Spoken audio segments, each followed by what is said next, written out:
नमस्कार प्रिय दर्शकों, आप सभी का स्वागत है आपके अपने इस यूट्यूब चैनल एस्ट्रो मिश्रा में।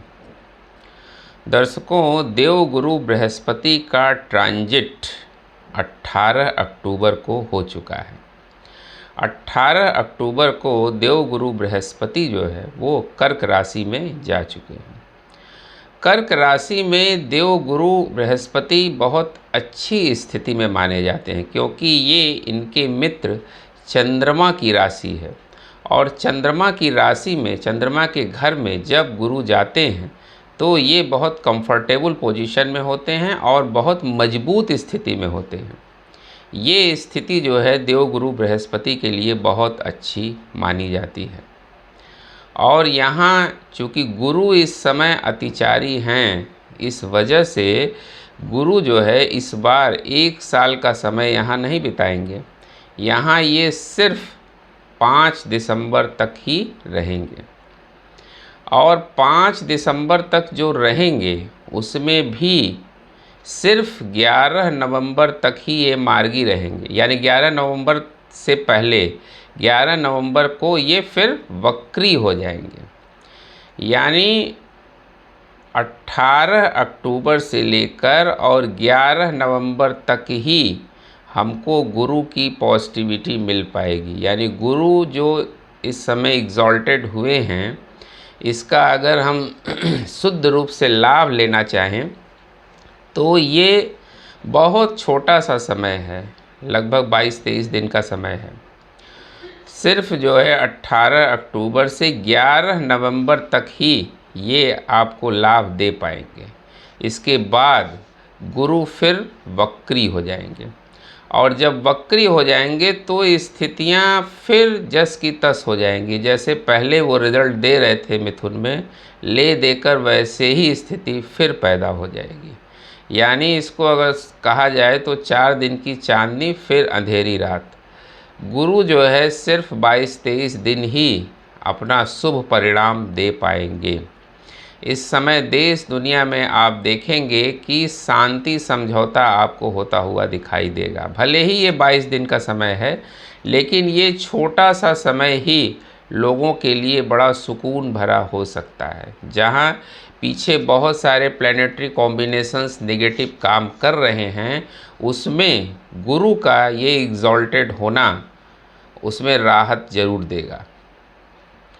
धनु राशि और मीन राशि, गुरु की 2 राशियां हैं, एक धनु राशि है और एक मीन राशि है। तो इनके लिए ये समय जो है वो बहुत अच्छा रहेगा, क्योंकि इनके राशि का जो स्वामी है वो उच्च का हो गया है। तो 22-23 दिन का जो समय है धनु राशि और मीन राशि के लिए वो बहुत ही अनुकूल रहेगा।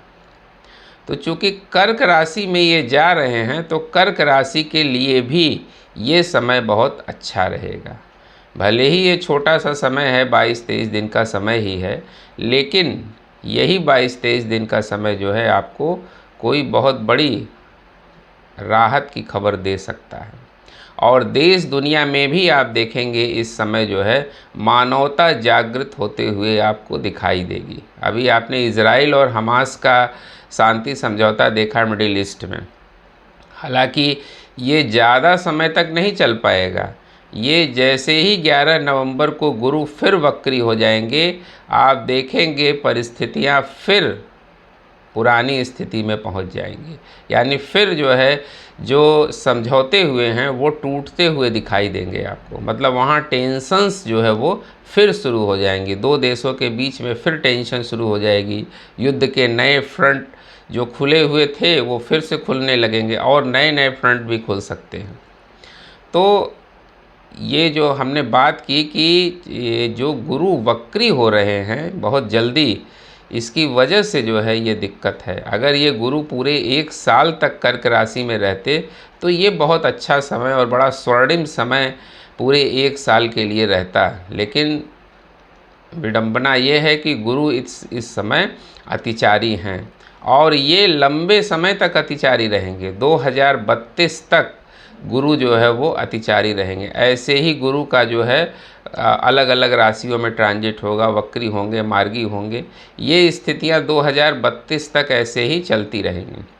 क्योंकि गुरु इस समय ओवर स्पीड में हैं, इसलिए एक राशि को बहुत जल्दी जल्दी क्रॉस करेंगे। एक साल में 2 राशि 3 राशि को कवर कर लेंगे। क्योंकि गुरु जो है वो शुभता के कारक हैं, शुभ प्लैनेट हैं। तो जब गुरु जो है एग्जॉल्टेड होते हैं या गुरु अच्छी स्थिति में होते हैं तो वातावरण में शुभता बढ़नी शुरू हो जाती है। इसीलिए गुरु का अतिचारी होना अच्छा नहीं कहा जाता है, क्योंकि जहाँ अच्छा रिजल्ट उनको करना है वहाँ ज़्यादा दिन वो टिक नहीं पाएंगे। तो इस वजह से जो है दिक्कतें इस समय दिखाई देंगी। तो हम ये बात कर रहे थे कि 11 नवंबर तक का जो समय है वो ज़्यादा अनुकूल दिखाई दे रहा है गुरु के लिहाज से। यानी गुरु जो अच्छा रिजल्ट देंगे वो 11 नवंबर तक देंगे। अब किन किन राशियों के लिए ये समय ज़्यादा अनुकूल रहेगा? तो 2 राशियां जो इनकी खुद की राशियां हैं, धनु राशि और मीन राशि, चूँकि ये इनकी खुद की राशियां हैं, इनके लिए ये समय बहुत अच्छा रहेगा। ख़ास तौर से मीन राशि की समय 7.5 चल रही है और मेष राशि की 7.5 चल रही है। तो इन दोनों राशियों के लिए जो है ये समय अनुकूल रहेगा। भले ही 20-22 दिन का समय है, 22-23 दिन का, लेकिन इतना ही छोटा सा समय जो है इनके लिए सुकून भरा ज़रूर होगा। इसमें कोई अच्छी न्यूज़ इनको मिल सकती है, कोई काम इनका बन सकता है। अगर ये प्रयास करें तो इनके लिए ये समय अच्छा रहेगा। तो 2 राशियां हो गई, धनु राशि और मीन राशि।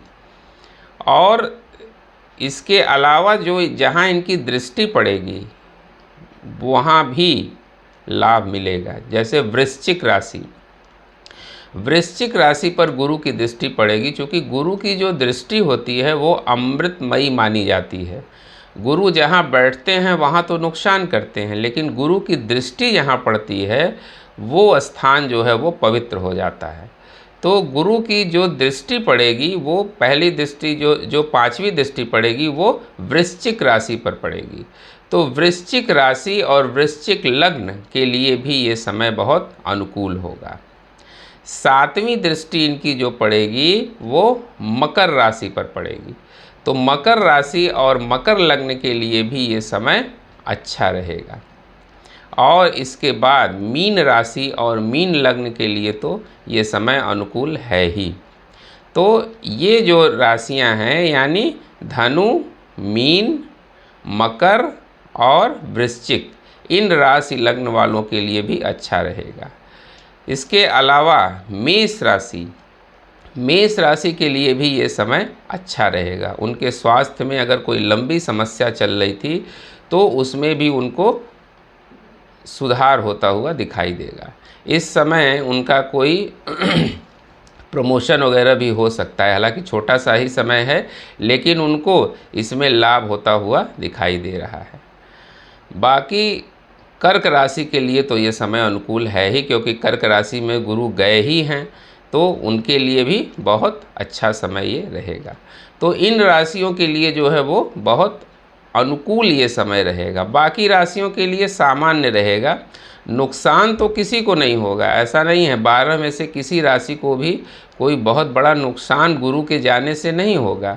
लेकिन इन राशियों को जिनकी हमने बात की, उन राशियों के लिए ये समय अच्छा रहेगा। वो इस समय अपने को बड़ा रिलैक्स फील करेंगे। तो 11 नवंबर के बाद, जब 11 नवंबर से जब गुरु वक्री हो जाएंगे तो स्थितियाँ फिर वह उसी स्थिति में पहुंच जाएंगे। लेकिन 11 नवंबर तक का समय जो है ये देश दुनिया के लिए और हमारे व्यक्तिगत जीवन के लिए भी अच्छा है। इस समय इन्वेस्टमेंट के लिए जो है ये समय आप देखिएगा अच्छा माना जा रहा है।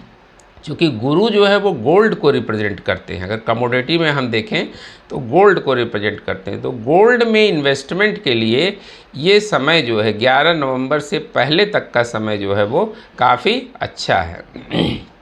गोल्ड में और सिल्वर में भी इन्वेस्टमेंट कर सकते हैं। तो गोल्ड और सिल्वर में इन्वेस्टमेंट के लिए ये समय जो है वो अनुकूल दिखाई दे रहा है। शेयर मार्केट भी इस समय आपको अपग्रेड होता हुआ दिखेगा। शेयर मार्केट में भी इस समय जो है आपको स्थितियां पॉजिटिव दिखेंगी। लेकिन जैसे ही गुरु वक्री होंगे आप देखिएगा ये सारी चीज़ें जिसमें हमने सुधार की बात की है वो सब धीरे धीरे जो है ताश के पत्तों की तरह धराशायी होना शुरू हो जाएंगे। तो भले ही 5 दिसंबर तक गुरु रहेंगे तो ज़रूर कर्क में, लेकिन जैसे ही वक्री होंगे इसमें फिर धीरे धीरे दिक्कतें आनी शुरू हो जाएंगी। तो उम्मीद करते हैं दर्शकों हमारा ये वीडियो आपको ज़रूर पसंद आया होगा। मिलते हैं आपसे अगले वीडियो में किसी नए विषय के साथ। तब तक के लिए हमें आज्ञा दीजिए। नमस्कार।